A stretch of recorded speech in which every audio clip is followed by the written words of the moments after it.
I was sipping coffee in my apartment when I heard it, a nails-on-chalkboard screech that sliced through the peaceful Saturday like a knife. It didn't sound mechanical.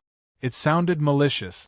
I stepped onto my balcony just in time to see Karen from the HOA, keys in hand, dragging them like claws across the cherry-red paint of my Dodge Challenger. Her mouth twisted into a grin like she was carving a turkey, not someone's property. My hands gripped the railing so hard I nearly bent it. That car wasn't just my pride and joy, it was my art, my escape, and my business card all rolled into one. And the part that made me nearly choke on my coffee? She did it without knowing she was being recorded from 3 separate cameras. Even worse for her, she had no idea the car she just vandalized didn't belong to some clueless tenant. It belonged to me, the owner of the biggest auto performance shop in the county. She thought she was scratching a toy. She had no clue she'd just carved her name into the side of a war. It would have almost been funny if it weren't so pathetic.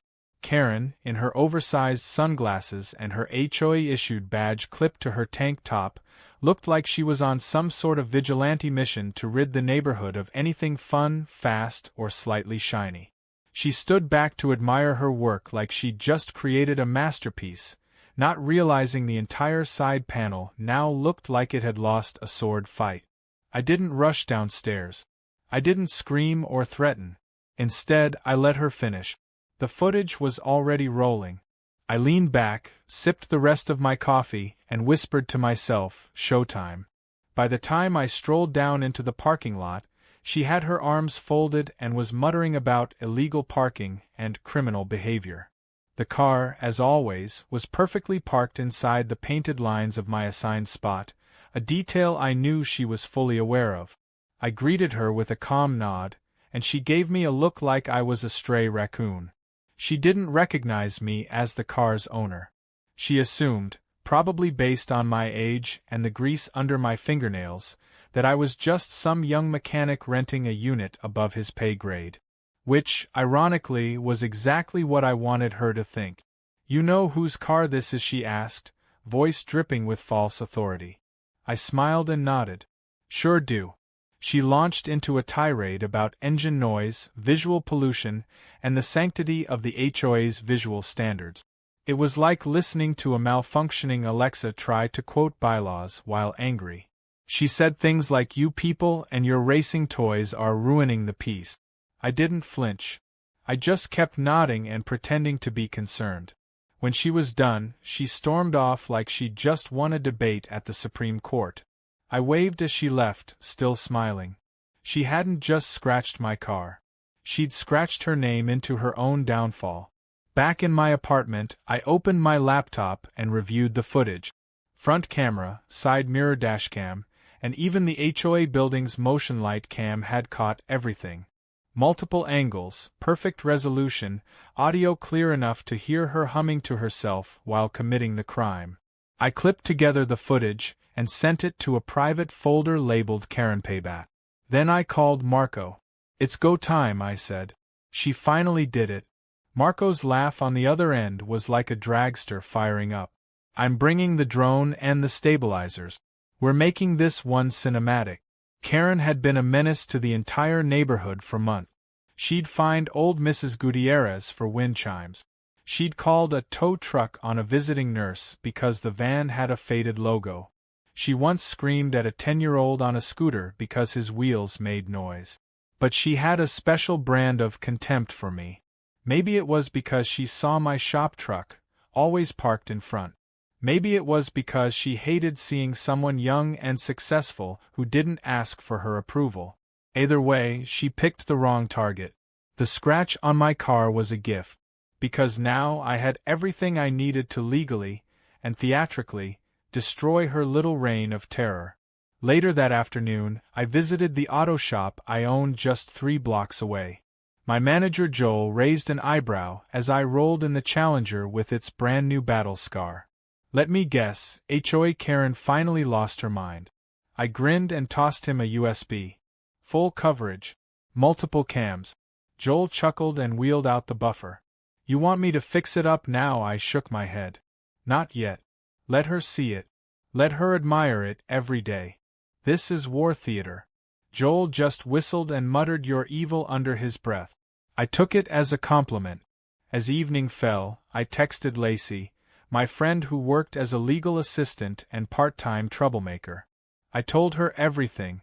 She didn't just offer legal advice, she offered flair. "Let's use the HOA charter against her," she said. "Bet she hasn't read a single bylaw." I laughed. She hadn't. She just quoted random phrases like visual harmony and neighborhood standards like they were magical incantations. Lacey was going to tear through that charter like a lawyer on a game show. The next morning, I walked past Karen while she was yelling at the mailman about improperly folded letters. She saw the scratch and smirked, probably proud of herself. I smirked right back. She had no idea I'd installed a brand new piece of tech in the car: voice recognition security, advanced GPS rerouting, and a new feature I was dying to test out. I made a mental note to enroll her own SUV in our shop's next free service event, with some creative adjustments. Nothing dangerous, just inconvenient. Like switching her navigation voice to a sarcastic robot or setting her seat warmer to randomly activate in the summer. Petty stuff, but satisfying. That night, I uploaded the video, privately for now, onto the HOA's Facebook group. I didn't put names. Just a simple caption: "When your car's paint job becomes a canvas for someone's insecurity." Within hours, the comments section exploded.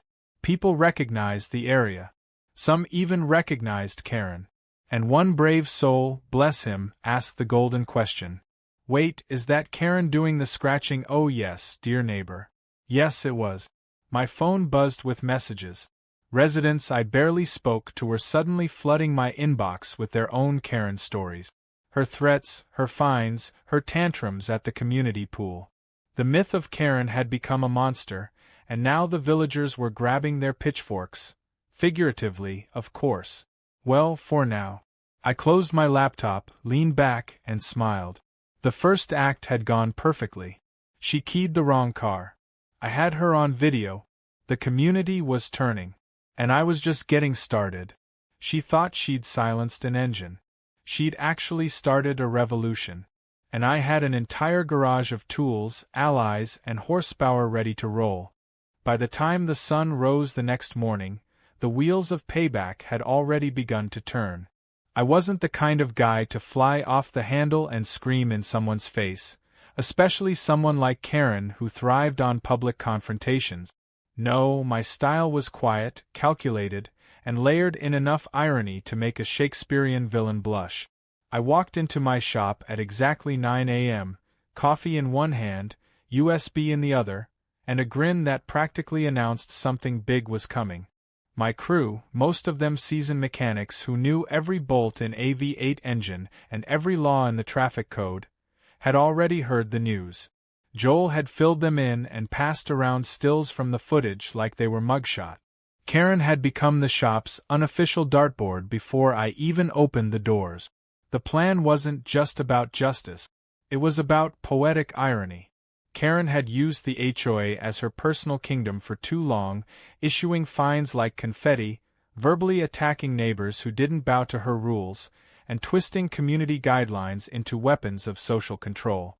So, naturally, the first phase of the plan was to make her suffer the exact kind of nitpicking, overblown regulations she had inflicted on everyone else. I opened up our appointment calendar and squeezed in a new name using an alias, K.J. Wixon. That was Karen's legal name. I had found it years ago during a previous HOA scuffle. Under the reason for service, I simply typed "Community Raffle Winner, Free Diagnostic." Karen's beloved Lexus SUV was her status symbol. She polished it every weekend, parked it diagonally so it took up more space, and once yelled at a teen for breathing too close to the side mirrors. So when she received an official-looking flyer in her mailbox announcing that she'd won a free premium diagnostic from a sponsor-affiliated repair shop, she didn't think twice. The shop name wasn't listed. It just said, "Certified HOA-approved vendor." Lacey had mocked it up perfectly, right down to the fake watermark and a line about advanced eco-inspection modules. Karen, always eager to feel special, brought the Lexus in that same afternoon.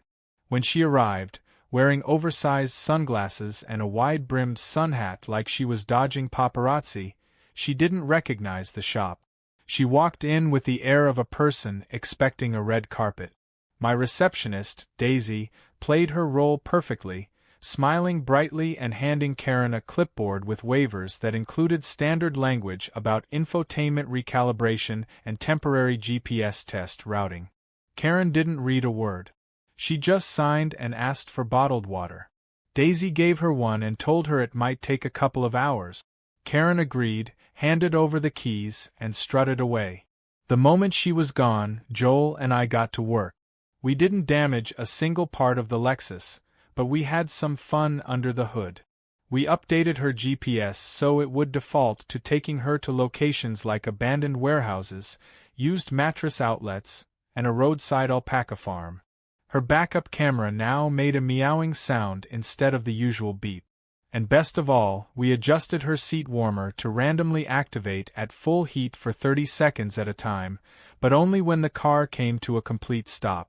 It was the kind of inconvenience that couldn't be diagnosed in a typical checkup, and it would drive someone like her absolutely insane. We even threw in a harmless but humiliating Easter egg. When she opened her driver's door, the sound system would automatically blast the chorus of a viral TikTok remix of someone yelling, "Karen needs to chill." I made sure everything could be undone with one factory reset. I wasn't looking to sabotage. I just wanted to rattle her cage without breaking the law. And rattle it we did. While Karen's SUV was being gently reprogrammed, I was quietly planting seeds around the neighborhood. I texted Mrs. Gutierrez, the one board member who despised Karen even more than I did, and asked if she had a few minutes to chat. She came by the shop under the pretense of needing her tires checked, but what she really got was a preview of the video. Her eyes widened, then narrowed, and she muttered something in Spanish that I didn't catch, but I knew it wasn't a compliment. She promised me she'd bring it up at the next board meeting, and that she had plenty of allies who were sick of Karen's reign. We just needed the right moment to strike. That evening, I uploaded the full video, this time unedited, to a private HOA message board that Karen had no access to. I titled it, "A Moment of Community Interest," and let it simmer. The comments began piling up within minutes. People were furious. Some were stunned. A few were laughing. But one thing was clear. Nobody was defending Karen. And the best part? More than a dozen residents began sharing their own run-ins with her. There was the guy who got fined for having a hammock. A woman whose toddler was reprimanded for sidewalk chalk. A couple who'd received 6 separate notices about their bird feeder being visually disruptive.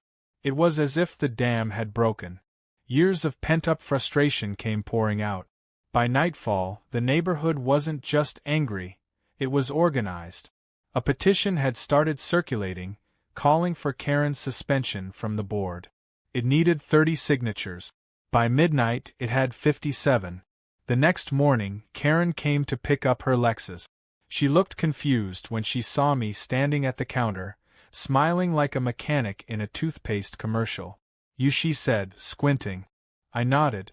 "Congratulations on winning our raffle," I replied. "Your vehicle's been optimized and returned in perfect condition." She mumbled something and handed me a business card, saying if she heard one thing out of place, she'd report me to the Better Business Bureau.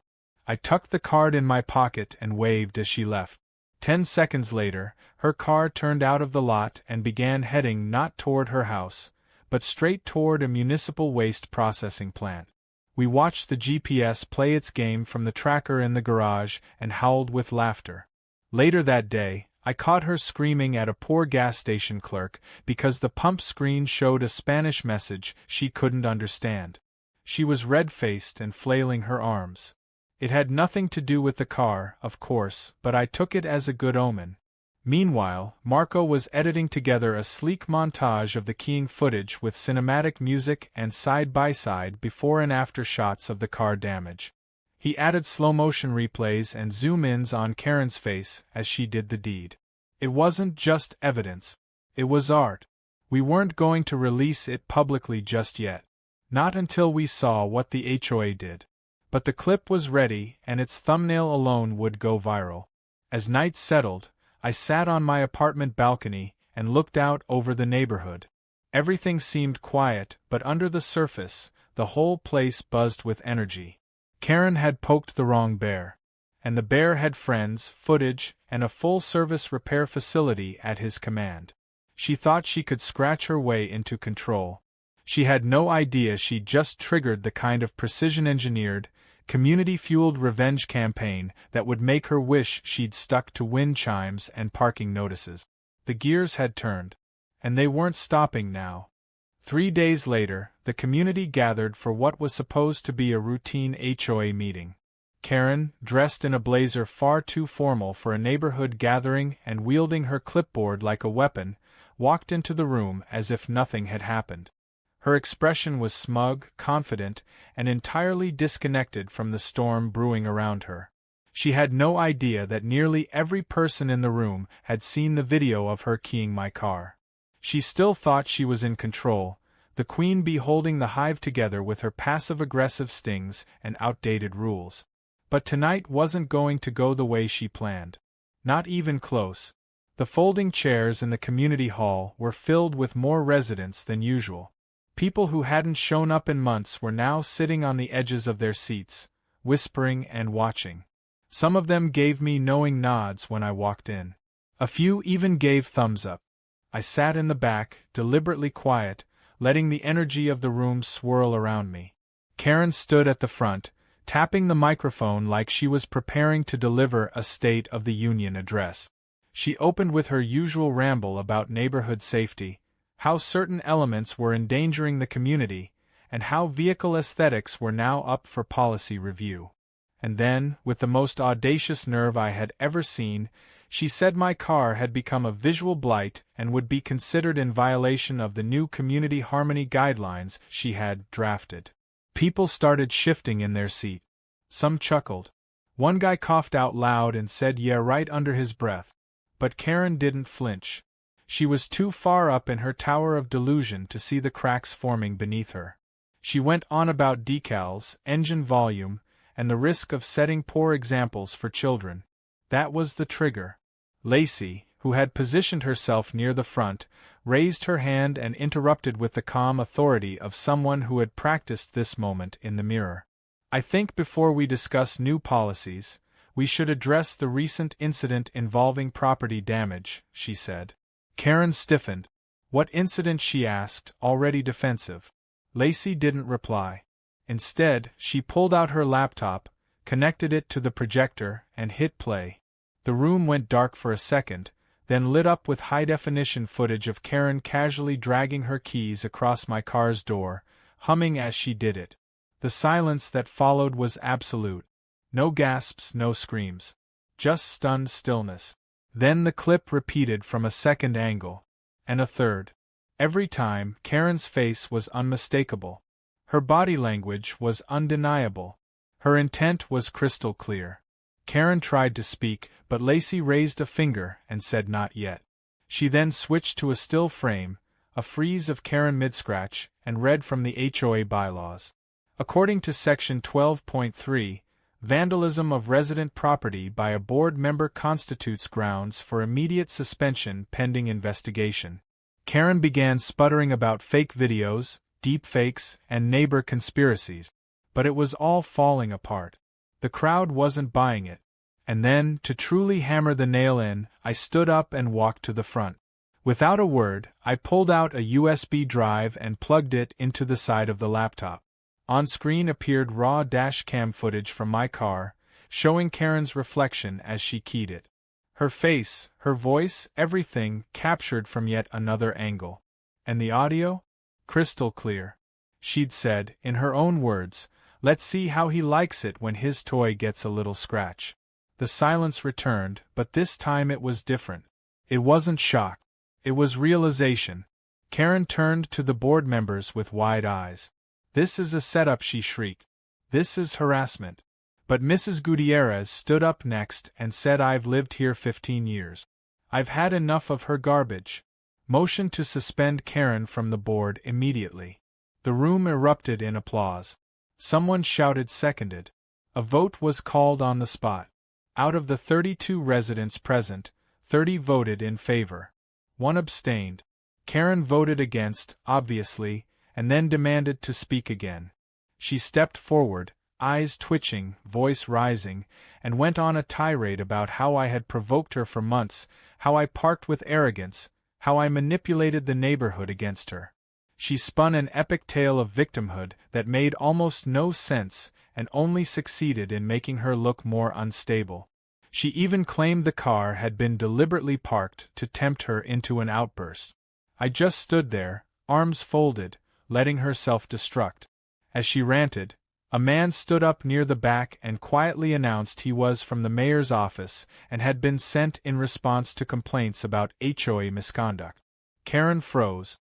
Her mouth dropped open, and she looked like someone had pulled the plug on her brain. He calmly handed the board a letter indicating that due to multiple reports of abuse, the HOA was under temporary administrative review. Karen's voice cracked as she tried to protest. She was escorted out not by security, but by the sheer force of humiliation. After she left, the room didn't return to normal. It lit up. People clapped. Some cheered. I was swarmed with thanks, handshakes, and half-hugs from people I barely knew. Lacey high-fived me and whispered wait until she sees the new decals I ordered. Joel texted me a photo of the front of my shop, where someone had chalked the words "neighborhood hero" on the sidewalk. But the victory wasn't complete. The next morning, I walked outside and found all 4 of my tires slashed. Not cut accidentally. Slashed, deliberately and with precision. There was no note, no message. But I didn't need one. I knew exactly who had done it. I reviewed the footage from the night before and, sure enough, there he was. Karen's husband. Wearing a hoodie, face turned away, but caught clearly on camera from the side, thanks to my neighbor's new porch cam system that Karen had previously tried to ban. I didn't panic. I didn't call the police immediately. I called Lacey. She reviewed the footage, collected timestamps, and filed a report with the city attorney's office. This wasn't just vandalism now. It was retaliation. And when tied to Karen's removal from the board, it became a much bigger issue. I didn't care about the tires. I had spares at the shop. I cared about the message. They weren't backing down. They were doubling down. Which only made me more determined. That evening, I shared the footage of the tire slashing in the same private HOA group. I didn't post names. Just asked, "Has anyone else experienced property damage lately?" The replies came pouring in. 2 cars egged. A garden trampled. Someone's porch furniture thrown into the street. All within the past 24 hours. The dots were connecting faster than I expected. Karen wasn't just a problem anymore. She was a liability. And she had help. It was clear now that this wasn't over. Karen had lost her title, but not her venom. Her husband was now involved. And something told me the next move wouldn't be subtle. But that was fine. I had cameras. I had allies. I had a community waking up. She thought she could scratch her way out of trouble. She was about to find out that when you mess with someone who owns a repair shop, they don't just fix cars. They rebuild everything you try to break. Stronger. Louder. And with turbocharged revenge. The next few days felt like a game of chess. Only Karen and her husband were playing checkers with their fists clenched and eyes closed. While the rest of the neighborhood went on with spring decorations and outdoor cookouts, I was quietly collecting receipt. Every slash, every mess, every act of retaliation got documented, time-stamped, and stored. It wasn't just about proving they were behind it. It was about building something airtight. Karen wanted a war, and I was happy to fight it, but not in the street. In court, on the record, with every word and frame of evidence playing in my favor like a well-oiled machine. Lacey had taken it upon herself to dig into Karen's HOA track record. What she found made my jaw clench. Karen had issued over 90 citations in her 3-year run on the board, more than any other member combined. She had fined elderly residents for chipped paint, penalized families for sidewalk chalk art, and even tried to evict a veteran who kept a flagpole that was 2 inches taller than allowed. She was a tyrant with a clipboard. But now, stripped of her title, she was more dangerous than ever, and it was clear she wasn't going to fade into the background quietly. I returned to my shop one morning and found someone had poured a sticky, syrup-like substance into the keyhole of our service bay door. Not enough to shut us down, but enough to be annoying. Fortunately, I'd already installed a motion-activated camera disguised as an overhead sensor. I checked the feed and, sure enough, there was Karen's husband again, this time looking directly into the camera while struggling to pry the door open. His genius-level disguise consisted of a backward ball cap and sunglasses at night. It was almost pathetic. But I wasn't laughing. This was now the 3rd confirmed act of property damage in as many days, and we weren't the only ones affected. My neighbor's fence had been kicked in. Another resident reported sugar in her gas tank. It was escalating. So I called in a favor from a customer of mine who happened to be a retired detective. He reviewed the footage, advised on the best way to file the evidence, and connected us to a local prosecutor who had zero tolerance for neighborhood harassment cases. It was finally moving past the gossip and into the system.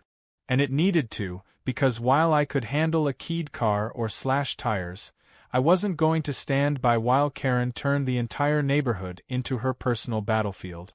Meanwhile, Karen had started spreading lies.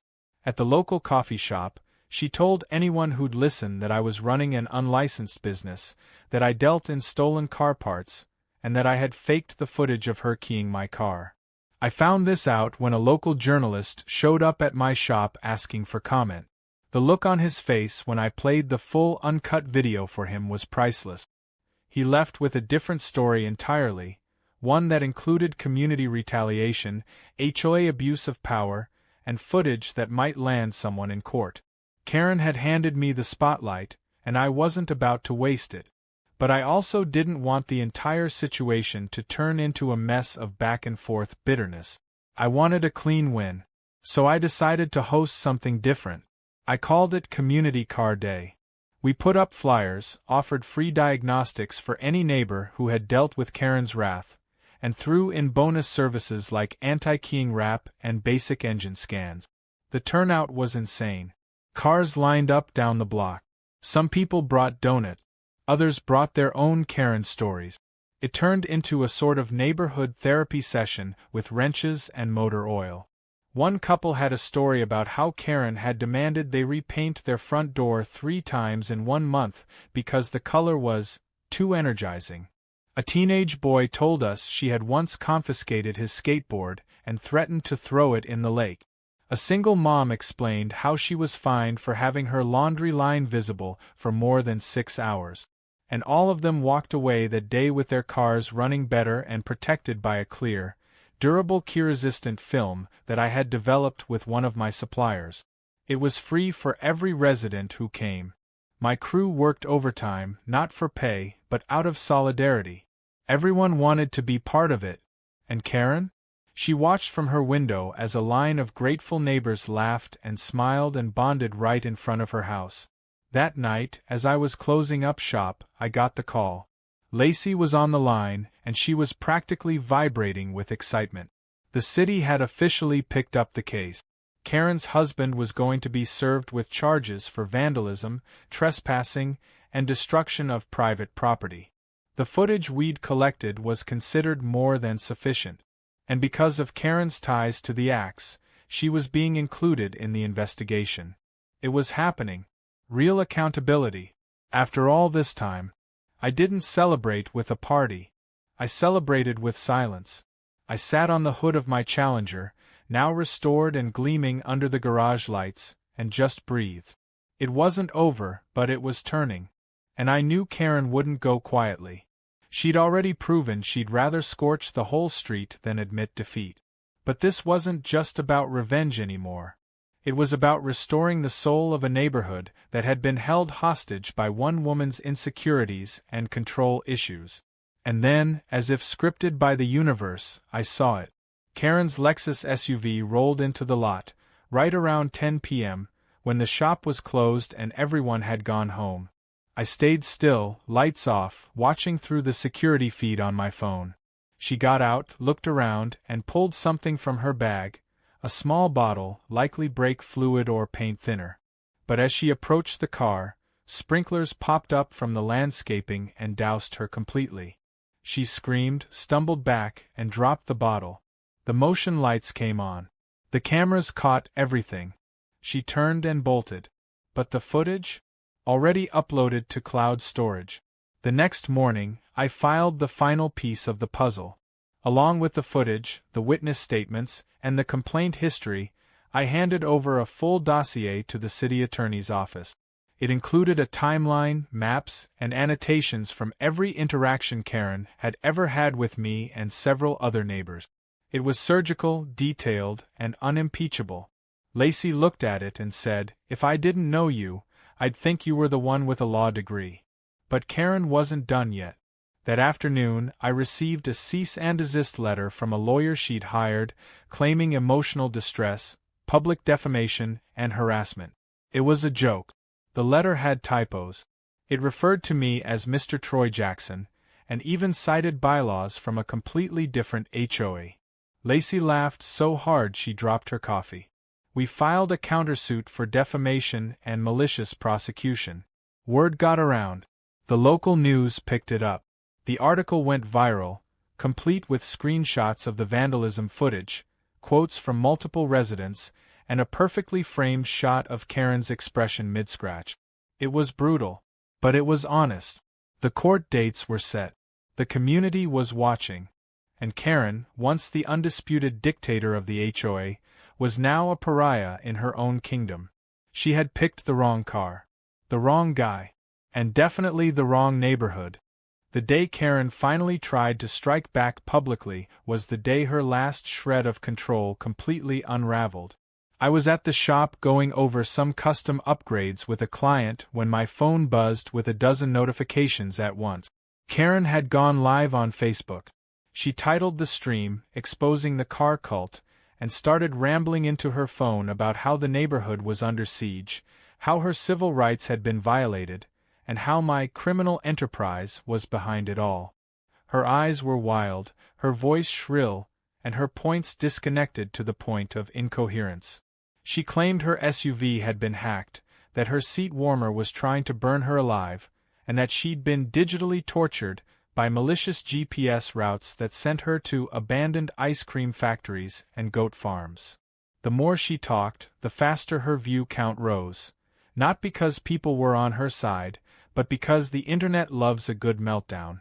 Within minutes, clips from the live video were spreading across local Facebook groups, Instagram Reels, and even TikTok.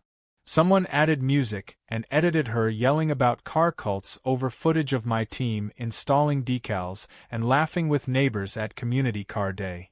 Another clip showed her claiming the entire town was under attack, while a caption read, "Meanwhile, Troy's giving out free oil changes to veterans." By noon, the local news station reached out asking if I'd give a response. I told them I'd think about it, but truthfully, I didn't need to say a word. Karen was doing all the damage herself. Later that afternoon, she must have realized her stream hadn't inspired support, because her next move was even more unhinged. She called a tow truck. Not just any truck, but the one she'd used before to illegally haul a teenager's dirt bike away from the cul-de-sac. She must have begged or bribed the driver because he rolled up to the front of my shop like he had a right to be there. I happened to be standing out front when he pulled in, and he casually said he was here to tow a vehicle per a report of abandonment. I asked him which vehicle. He pointed directly at my Dodge Challenger. My eyes narrowed. I said, "That's a business vehicle, registered, insured, and parked on private property." He shrugged and said Karen had filed a report, said it was illegally modified and abandoned. I walked up to the car, tapped the hood twice, and then pulled out my phone. Within seconds, I brought up the live GPS tracker linked to the car's diagnostic system and showed him it had been active within the last 2 hours. I also pulled out the permit from the city authorizing it to be used as a mobile business display. Then I told him, if he put a hook on it, he'd be committing theft of commercial property. The tow truck driver paused, clearly unsure if Karen had left out some very important details. Then I showed him the security camera footage from just 10 minutes earlier, showing Karen standing at the corner watching everything from behind a row of bushes. I waved at the camera. The driver looked at me, then back at the car, then got in his truck and drove off without saying another word. I wasn't angry. I was done being angry.